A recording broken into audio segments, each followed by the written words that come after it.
At a very young age, I realized I could pick up sound ranges like having the hearing of a canine, so I got the nickname Echo. My friends would tease me, but I knew I could use it for good someday. Army Ranger School was no joke, but I did it, one of a handful of women earning my commission and an assignment in the military police.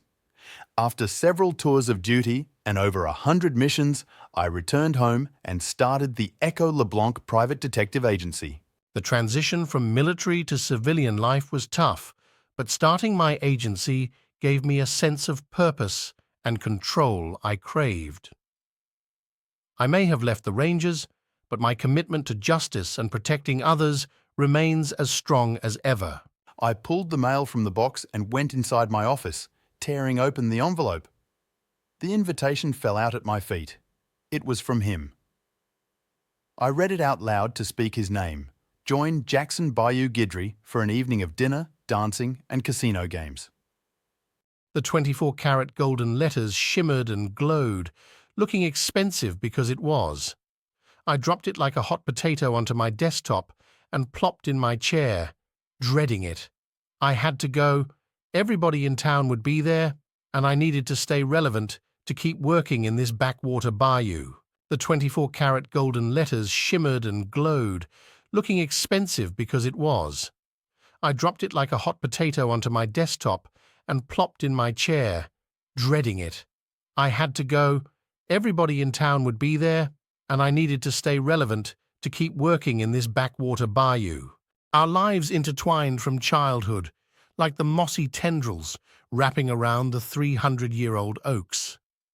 Jackson always said we were destined to be together until I decided to go off half-cocked to join the army, which he could never forgive.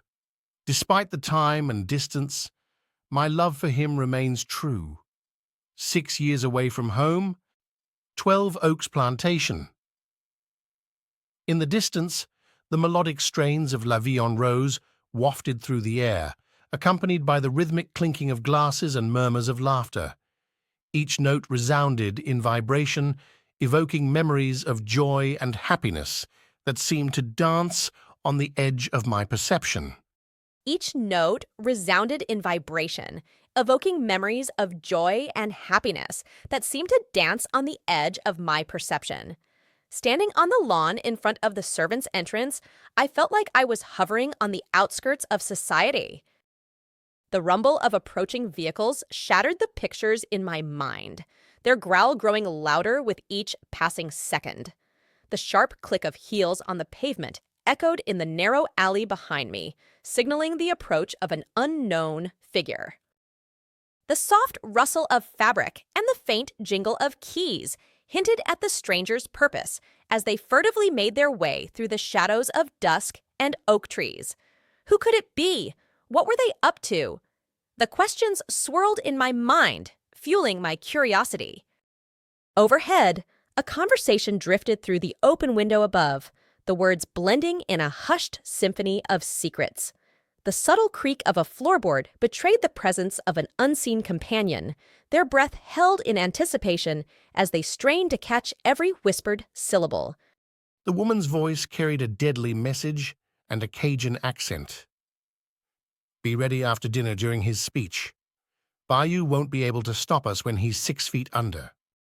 The words hung in the air, their implications sinking in. Who were these people? What was their connection to Jackson? And most importantly, what were they planning? What an inconvenient time to be dressed in a gown with a train of sequined silk fabric and no gun.